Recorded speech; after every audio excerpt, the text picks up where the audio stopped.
Hello and welcome back to the conversation. My name is Michael Barnett, your host, and I am here today with Jess Drislane, the CEO of OpenScholar. OpenScholar is a Boston-based technology platform designed to help researchers create personalized websites with ease, offering tools like publishing and collaboration and content marketing. It simplifies the process of building and managing professional online presence while enhancing visibility and impact through SEO, analytics, and social media integrations. It's like a LinkedIn for researchers where like-minded individuals can connect and collaborate.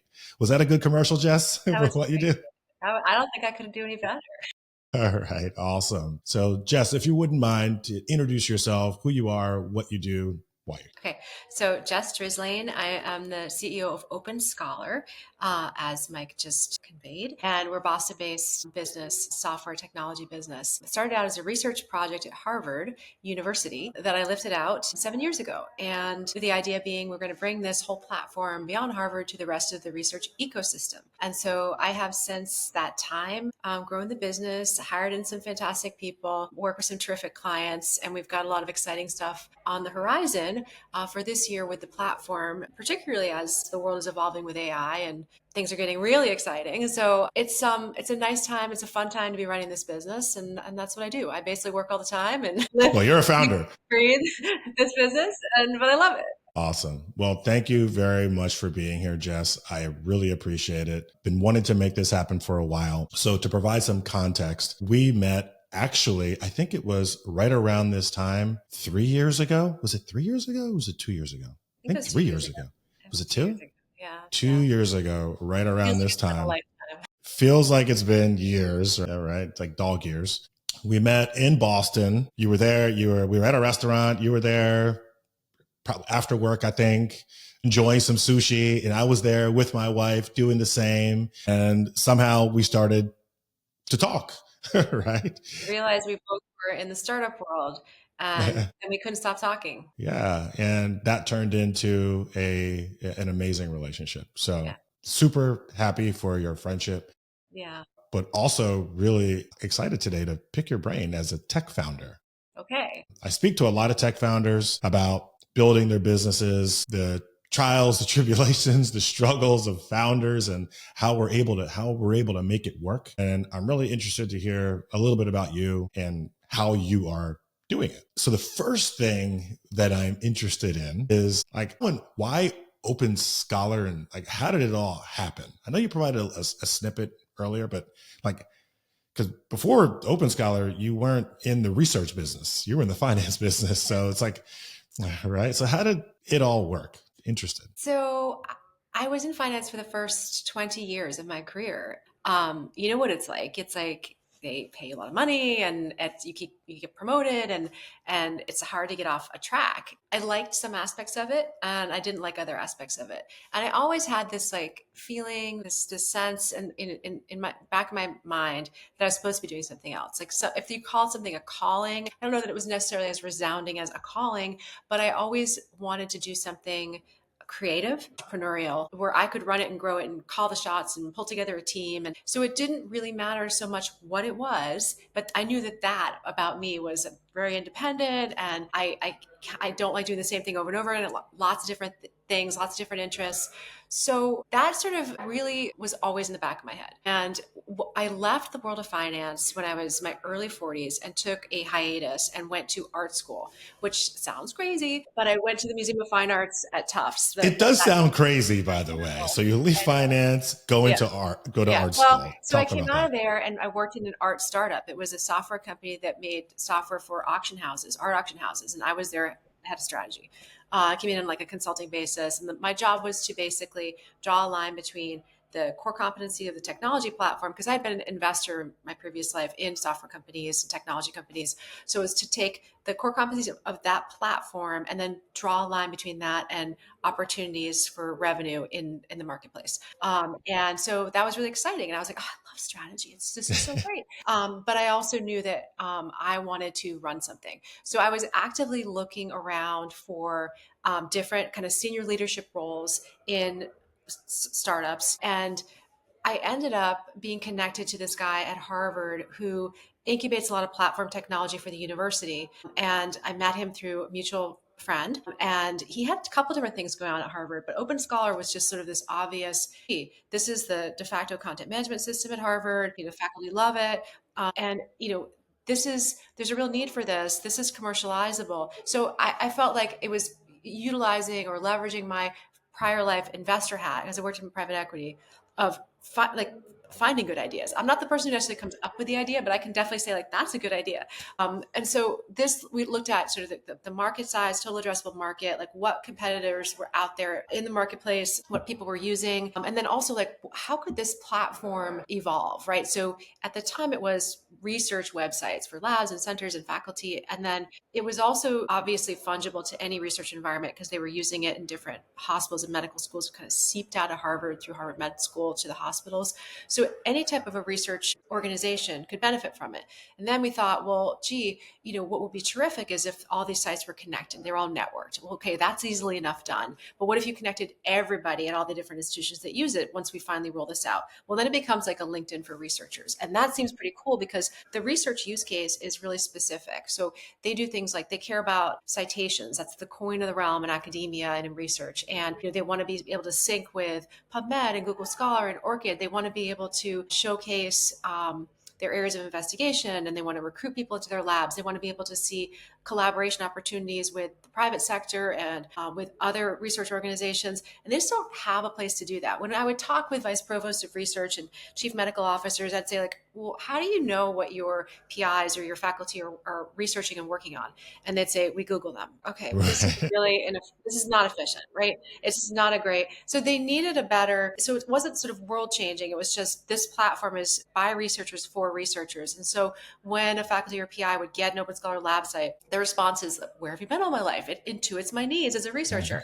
Exactly. By design, that's what it does. But then to be able to connect them to one another so they can easily find each other, that was something that we thought it's really important to create that kind of a network just for researchers. So that's really the journey that we're on. So it was sort of seeing something that existed and then thinking about like, how can this be refined and evolve and add more value and deliver more to this end markets. And so primarily our end markets are universities and hospitals and also medical research institutes. And so it was exciting to me. It's also the folks that are using the platform are oftentimes very mission driven individuals. Like they are not in it for the money, they're in it to cure diseases, or they're in it to solve the world's biggest problems. So they're very inspirational. So it feels good to be around that. It doesn't feel like, oh, I'm just making this platform so people can just go do post a video or whatever. Right. Nothing wrong with that. It's a platform that is assisting in the process of solving problems, which is really Yeah. neat. Feels great. So like that was a little bit of, that was really a lot of how I decided this was the thing. And I still to this day, Mike, can't think of anything else that I would rather do than this in terms of the mission of the company and the types of groups that we work with, because it is very inspiring and it feels like something the world needs. And I feel like we're the platform to solve for that. So there was a career transition, though. I'd like to just speak a little bit about that because I know others are interested in that. And I think in order to pivot from, let's say, finance as an investor, and then as a leader in, let's say, the art tech world, and now operating a tech platform, software platform, there's some pivoting that has to be done there. And there's some new learning and there's some skill up that has to happen for you as a leader. What are some of the biggest challenges that you had making those transitions from investor to now working for the auction house, and then now as a CEO, right, of a leading organization? Like there's definitely some work there that has to be done in order for you to kind of feel as though that you are ready, or that you were ready, or that you belong here. Yeah, so that's really interesting. So a bunch of things going through my head. I don't think I ever have gotten over imposter syndrome. I think it's like normal to have imposter syndrome and feel like, what am I doing? Am I qualified to do this? At the same time, I think about my niece is now 17, but I remember when she was like 4 or 5, and she was, I mean, humans are amazing, right? So she was this little gymnast, amazing gymnast. She was singing and taking singing lessons with a beautiful little voice, playing the piano. She would draw and she was incredible. artist. And I was like, gosh, this kid has all these skills. And it's like, you know what? We all have all these skills. We all have a lot of skills. So it's really what you just choose to spend time on. But as humans, I think it's more natural for us to have interest in a number of different things. And this is probably, I don't know if it's like, caused by having a liberal arts education that exposes you to lots of different things. But I would never just thought, well, there's just this one thing, and that's the only thing I ever want to do. I wanted to do a lot of different things. And so being in this role enabled me to do things like, before I had a CFO, I was our CFO, right? I was doing our books. I was, doing all the sales. I was trying to do marketing. I'm horrible at marketing. Thankfully, we quickly got into marketing. The only thing I wasn't doing was any of the technology coding stuff. And I'm not saying I was doing all these things really well. I'm just saying that it's easy nowadays to figure things out quickly if you throw yourself into learning. If you have to kind of become a learning machine and read everything in that discipline that you're in, but then read outside of it. Because if you're only reading within it, then all your competitors are reading everything you're reading. And that's Everything not you're helpful. reading. The other Right. thing is to have a bunch of people who've gone before, so you're not making the same mistakes that they made. And so being able to have a group of advisors and be able to say, you do this really well, and you do this really well, and you just sort of throw yourself at the knees of these people and say, tell me how you do that. Like, you're great at negotiation. How do you do that? Yeah. Somebody else. And so I think that identifying people where you're like, I want to be like that. I need that skill, and I need to sort of short circuit the learning on this. I can't take 2 years to figure out like all the things they figured out. So I think if you are able to, it's hard to prioritize in a small business, in a startup, because everything's important, but it's sort of like the key things that you need to get through the day and the week, and the key skills that are missing from your toolkit. And you got to get up a learning curve quickly, by your own devices. But then also, I think it's really helpful to have other people who are advisors and who've started businesses, grown businesses. So it's people you talk with at the very beginning, starting businesses. It's people that have grown businesses from 0 to 10 million, and people from 10 to 100 million. There's people that have exited businesses. So there's so many different types of advice and smart people out there. There's also the flip side of that is, they call it, it's like the first time CEO problem, which is that the advice you got from the last person you talk with, that's what you think you should do. So you have to be really good at being like, I also need to keep my own counsel. Yes. Yeah. Otherwise, you're like going in every direction, and you can't do that.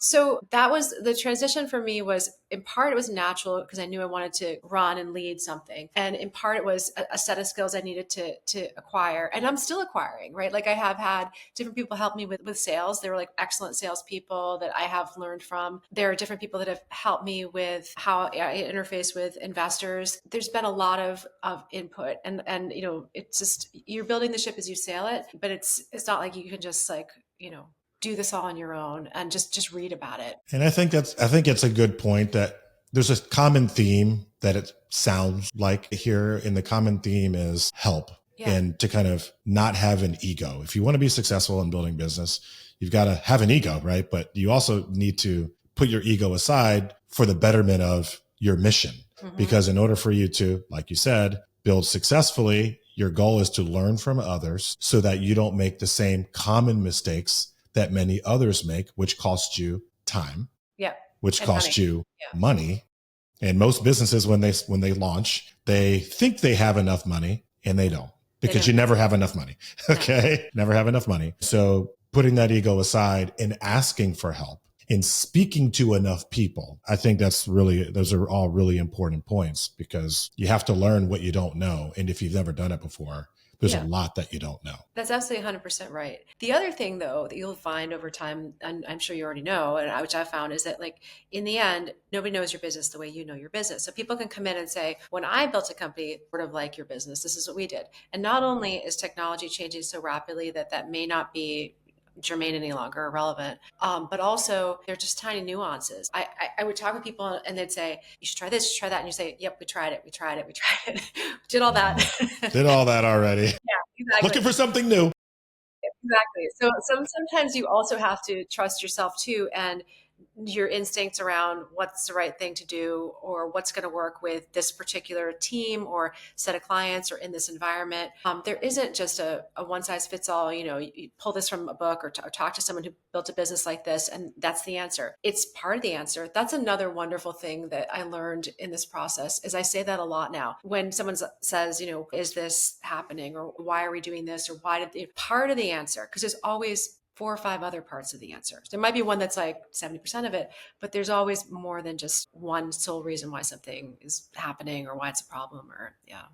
Absolutely. What would you consider the toughest part about, I guess, building and operating an organization? Now, of course, for those who are watching, a lot of different company types out there, right? You could be a single entrepreneur where you're a single consultant and, or maybe you're an individual that's a painter and you have an individual that works with you. Yep.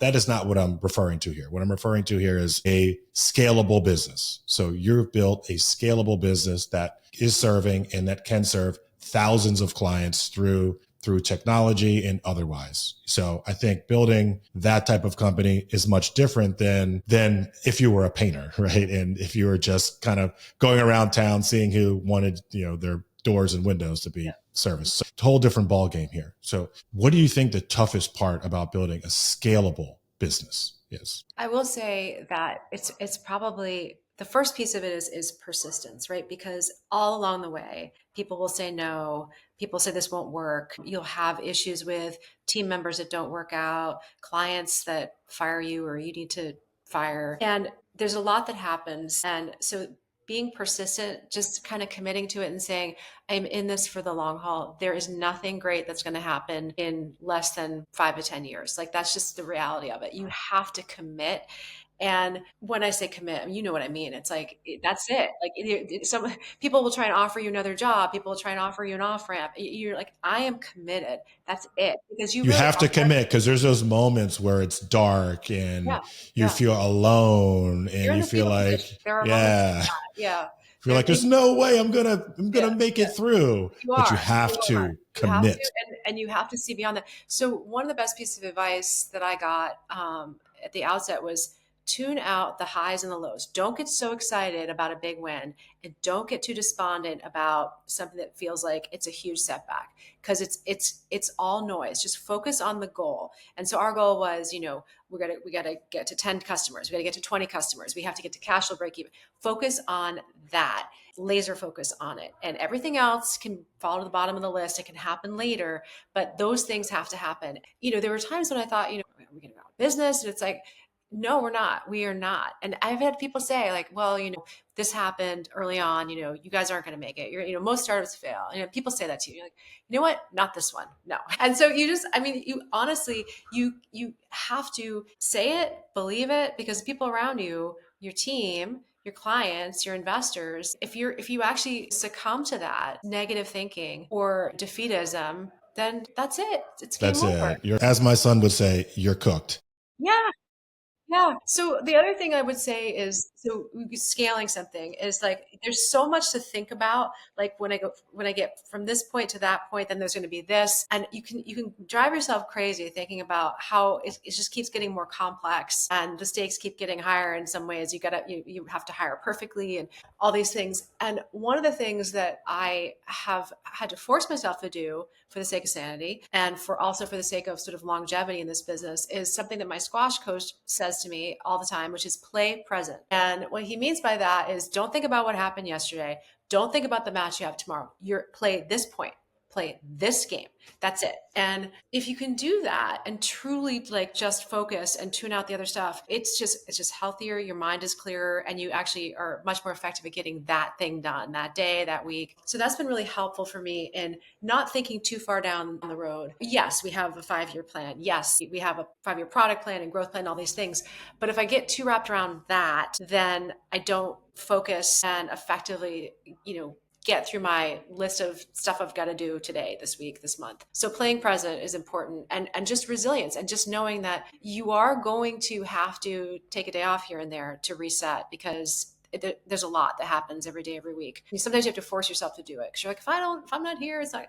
But that's not true. It's not all going to just blow up if you're not there. In the beginning, it is. In the beginning, it absolutely will all blow up if you're not there 24/7. But then eventually, you hire really good people and you build a team that that clicks and that they function as a team, meaning they have each other's back, they pinch hit for one another, they like coming to work, and you trust them because you know that the more you give them to do, the more they get better and they grow and they want to stay and they want to hire in good people to work for them. But that does take a little bit of time. It does take time to Yeah, build yeah. that. But the persistence part is the one thing I would say you can't, like, the commitment and the persistence is, you can't do this without them. That's true. Commitment and persistence are I mean, key. For me, commitment and persistence were not the hard thing for me because I'm an overly committed person and overly persistent in everything that I do for the most part in life. I've been that way to a fault. For me, it's two things. One, building the right team as a founder, as working for another company and other companies, because for me, I think I've had less stress working for other companies where I was successful in building teams than working for myself, where I'm a lot more stressed because of all of the noise and all of the stuff that we have to deal with as a founder, and then building the right team for the business. And it's taken us a while to get there. And we're finally getting there today, so that as a founder, I can step away for a couple of days or a week without feeling like things are going to explode, as you just mentioned. 100%. Like, that was one of the things. To scale, you need to have the right people at every stage of it. And you won't hire somebody and they won't be able to take it from point A to point B, C. And you have to then get rid of them and start with someone else. And when you do get the right people in place, they're golden. I mean, they are like, your best people will do 10 times what an average person will do. And they're amazing. And you don't need that many people to have a really successful business. You just need a handful of really good ones. And that's what takes a long time, because when you hire people, everyone's telling you what you want to hear and they're all excited about the job. They don't really know what it's going to entail. And so it's not like anybody's fault on either side. It's just, sometimes it's like, you just get, unlucky. And then they start and they're like, I have to wear this many hats. I'm like, well, yeah, it's a startup. You got to wear a lot of hats, right? Yeah. We ask everybody to do a lot of different things. We're a couple of years ahead of you, but on in terms of how long we've been in business, but it's taken us till very recently to have the right team in place. And now we do, and it's just a game changer. I mean, it really is. So that's going to be the challenge as we grow. We raise money. We'll raise money this year, and we're going to have to bring in a whole bunch more people on the development side and customer success, and then maybe in sales again too. And it's always the hardest part is getting the right people in those seats. We are rooting for you. Okay. I'm rooting for you guys we really too. are. I mean, it's a great platform, a great product. The world needs it. So the second thing, and then we'll move on. The second thing, at least for me as a founder, toughest part about building a company was as a technical founder, and I am a very technical founder, built our software, was a part of the development process. I still code today, and I build our servers and all of our back end, and I manage all of that stuff. So the big, I don't want to say issue, but one of the toughest parts for me is being able to separate myself from the technical interworkings of the business and how it all works at a very granular level. And then being able to separate that from high level strategy, team building, right? Mission, vision, communicating the mission and vision and driving the vision. So to be a successful founder, I don't believe you need to be highly technical, because most founders aren't technical people, and most high level executives aren't the most technical people, right? They are successful at building a mission, communicating the vision, building the right team, right? Making decisions under pressure, et cetera, et cetera. So for me, that has actually been the toughest part, is transitioning from a highly technical person who is building the product to the mission-driven, team-building, strategic person. And I think for others that I've spoken, other friends of mine and other individuals that I've interviewed and had conversations with on podcasts who are technical founders, have expressed something similar.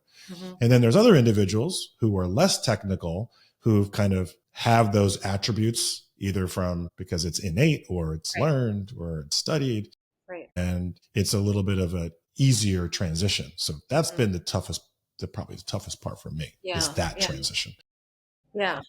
I can understand that. I mean, I wasn't a technical founder, but yeah, kind of having to leave those behind a little bit to Yeah, transition into these other skills. Yeah. exactly. So what is the biggest problem that you're solving right now With the platform, with the platform? we're solving for the fact that most researchers, faculty, PIs, they are sort of head down, in their labs doing their research, and people don't know about what they're doing, and they don't know about it till after it's published. And so, one of the reasons that this has become, successful and there's people adopt it is because we make it really easy for research organizations, hospitals, and universities to have this sort of turnkey self-service research platform where you can spin up a site, a lab site, a center site in a matter of a couple of hours. Build into these templates, best practice information architecture, and content and menu. And so it's a paint by numbers. You just swap in, swap out. It sort of tells you where to add what. You can really get a best practice research site up and going very quickly. And it's on brand, it's accessibility compliant. So it's, for one, I think a lot of these organizations have homegrown solutions, and then they've got rogue sites, and they've got none of the sites are connected and networked, and so they've got like a lot of technical debt. They've got platforms that don't talk to one another, and they're trying to find information about what should we spend out a press release on. There's a grant here. Is anyone working on this? And so we have all this content rolled up to a research dashboard. So your chief medical officer, your vice president of research can find it all in one place, and that's great for connecting people so they can collaborate. It's great for connecting them to grants and funding. It's great for turning that dashboard outward. External groups, philanthropists, and foundations can also look at it and see what's happening within the walls of this hospital or this university in terms of research. The world doesn't have that right now. And that's why we're building this, is we think that people should be able to bring their ideas to the world faster, a lot faster than, they publish something about it. They may need collaborators now. They might need funding right now. How are they getting it? How can we get them more of it? And so the idea is really to create this LinkedIn for researchers, but then additionally, the next phase of this is a two-sided marketplace, which again doesn't exist, whereby you've got the funders of research, and that could be business development and licensing of pharma. It could be, foundation, any family office, but getting them the ability to, and even, it could be individuals if that want to fund research on a particular topic. Like an accredited investor or something like that who's Yeah. interested to invest. Yeah, exactly. Okay. And so the idea is to get that out in the open, and obviously these are public facing sites, so it's not stuff that you don't want to share, but to turn your research into content marketing. That's the goal of this, and to get more dollars into these labs and centers faster, to be able to come up with more cures and solutions faster. So 2025 sounds like it's going to be a big year for you, an exciting year of growth, investment, more working hours, right?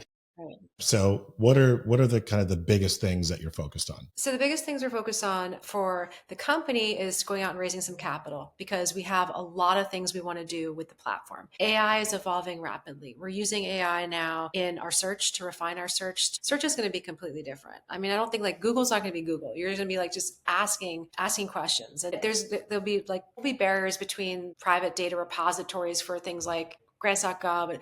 All this stuff is going to be searchable. AI is going to go out there and be able to find it. You're going to have an AI agent that's going to say, you're doing research on this. You should be talking with so-and-so. And did you know that there's a collaboration happening here? Or this company is funding research on this, which is tangential to what you do. And it's just going to do a lot of the grunt work and busy work for people. And so we're tapping into that with our search engine. We're tapping into that right now. So we need more folks to be able to help us build it, and also to be able to help with the UX UI. And then the next piece would be the how funders want to use it. So we just need to really kind of lever up with people on our development team, which will then mean we need more people on our customer success team. So raising money and refining this platform by leveraging AI. That's where we're headed this year, in the next 6 months. Sounds like you're going to be busy. Mm-hmm. So with all that growth, with all that investment, I'm sure it's really natural for a founder to just really go head down and work 20 hours a day, right, for the next 6 months until you get it right.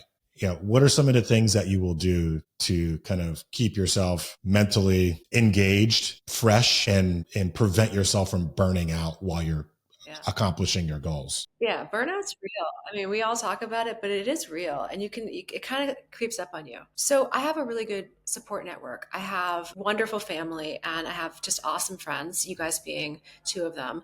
But it's also really nice to have friends that are in this too. You know, they understand, they can relate. But so I have always had terrific friends, and I've always really relied on those friendships for keeping my head on straight and having people who are fun to do things with. And so my friendships and my family are a huge grounding factor. And I always make sure to carve out time for them. It's really, really important. You don't get that back. I play a lot of squash, which is a really good sport for what I do, what we do, because you can burn 800 calories in an hour and you're playing with someone else. So it's social, and you're playing in this light box. And so if you get like seasonal affective disorder in New England, like we get no sunshine all winter long, it's really helpful to go play with someone, burn a ton of calories, get covered in sweat. It's in a bright box, and I can't think about anything else but that for 45 minutes. So that's kind of Yeah. just like that clears my head. So I try and play squash every day for 45 minutes, and I love it. And that has really kept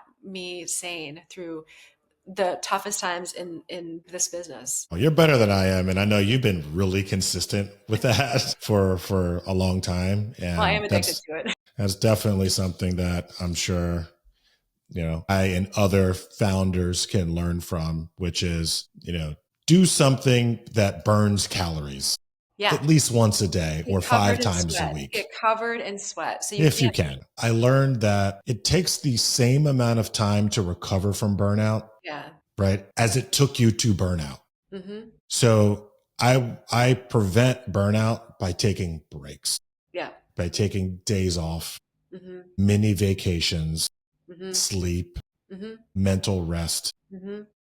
There are months where I'll just say, you know what? I'm not going to work past PM because I have this schedule where I'll get up. I have my morning routine.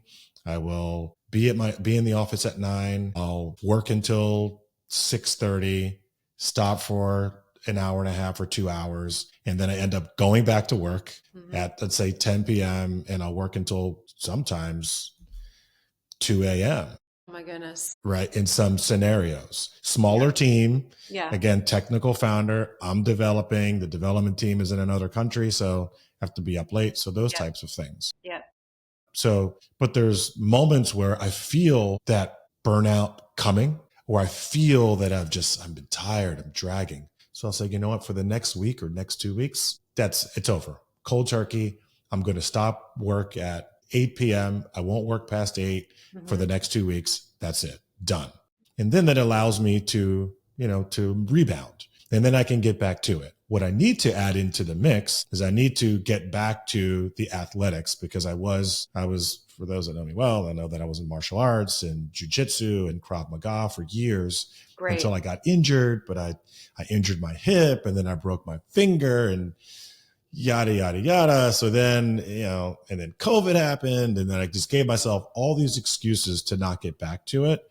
But now I'm actually getting back into the martial arts. That's great. One, and the other thing that I do is I play guitar. Awesome. Both two great things for flow. Getting into flow, something unrelated to business, is so important, because otherwise you just get like, I was running initially, and I was like, this is a disaster because I'm just thinking about business the whole time I'm running. Right. Whereas with squash, all I can think about is like, okay, where am I hitting this? Where's the ball? Right? You actually have to do something, and martial arts is great for that. So is the guitar. You have to focus and be in flow. I agree. But taking breaks, I think, is really important. It's really important to just take time off. Yeah. And before Loanspark, before I was a founder of a growth company, I used to take vacations a lot, because whether I was working for another company or starting a startup with other business partners, I've always overworked. That's just how I am as an individual. I overwork. I work. Yeah. But generally, I like what I do, so it's kind of fun at the same time. Not work. Right? I mean, this is the thing. It is a tricky one when people are like, oh, you work so much. I'm like, what else would I be doing? Right. What else am Shopping? I going to do? What else am I gonna? I mean, like, I like it. This is what I enjoy. I like my team. I like what we're creating. I feel good when I work. It keeps me out of trouble. I mean, like, it's like it's all good. Like, I get that. Yes, there's a lot of like there's burnout stress, and that can happen when there's too much on your shoulders, and particularly in the early years when it's just a tiny team and you literally are doing two or three people's jobs, and that really is a lot. But I do think that I'm at the point now where I pretty much work all the time, and I work weekends, I work nights, but Mhm. I don't do it like I'll take, I will take time out of the day to play squash. I will take time out of the day to, have lunch with my dad. And I'll just do that because I'm figuring that I am just kind of working constantly, but I enjoy it. And as long as I feel like I enjoy it, it doesn't feel like I'm at risk of burning out. And we're sort of, I think, beyond that phase now where we just didn't have a full team and you're just like, oh my gosh, then you're doing stuff that's like all outside of your comfort zone and it's all new and it's so hard. Right. So hard. Yeah. Yes.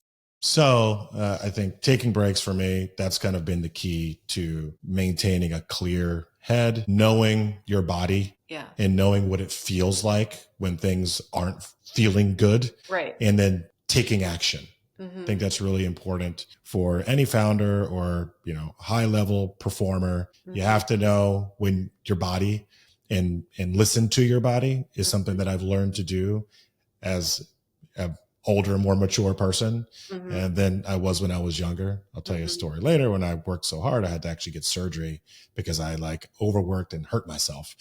But I'm not doing that anymore. So I'm not as crazy as, well, I'm still crazy, but I'm not as crazy as I used to be with that.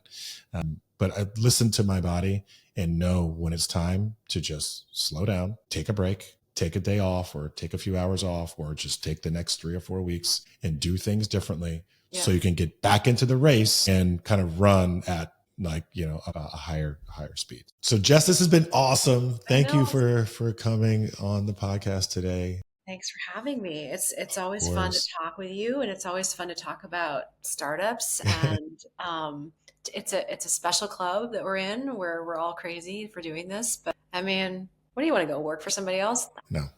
No, I'd rather do what I'm doing and deal with the stresses, the trials, the tribulations, and that we have to deal with as founders than ever go work for someone else ever again. You do hard things and you realize you can do hard things. Like when I'm older, maybe, and bored, and I don't know, decide that I want to go. Once we're done with these companies and have grown them and sold them, your wife and I already have our next company on deck. I don't know if I want to start another company, but go for it. Okay. Enjoy.